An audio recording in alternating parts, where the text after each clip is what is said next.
একদম ট্র্যাডিশনাল পদ্ধতিতে তৈরি করুন পারফেক্ট রসগোল্লা। এই রেসিপিটি বিশদভাবে জানতে ভিডিও নিচে দেওয়া লিংকে ক্লিক করুন। একটা গোটা আনারসকে ছোট ছোট পিস করে কেটে নিন, মিক্সিতে দিয়ে পেস্ট করে নিন আর ছাঁকনির সাহায্যে ছেঁকে নিন। কড়াইতে 2 কাপ আনারসের পাল্প দিয়ে দিন, সেই সাথে 2 টেবিল চামচ চিনি দিন। জোর আঁচে ক্রমশ ফুটিয়ে নিয়ে একটা চটচটে থকথকে জেলি তৈরি করুন। 1 লিটার গরুর দুধ থেকে ছানা তৈরি করে নেওয়া হয়েছে। জল ঝরিয়ে নেওয়ার পর এই ছানা হাতের তালুর সাহায্যে পিষে পিষে মেখে নিতে হবে। অবশ্যই মসৃণ ভাবে মেখে নেবেন। আনারসের ফ্লেভারটা বাদ দিয়ে আপনারা সাধারণ রসগোল্লাও তৈরি করতে পারবেন। টেকনিকটা একই থাকবে।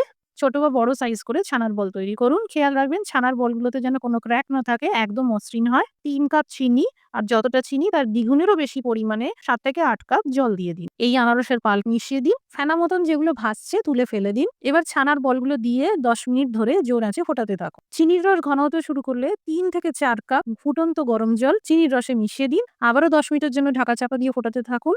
এইভাবে টোটাল 20 মিনিট ধরে ফোটালেই রসগোল্লা তৈরি হয়ে যাবে। তবে 6 থেকে 7 ঘন্টা ভিজিয়ে রাখবেন, তবেই দোকানের মতো পারফেক্ট রসগোল্লা তৈরি হবে।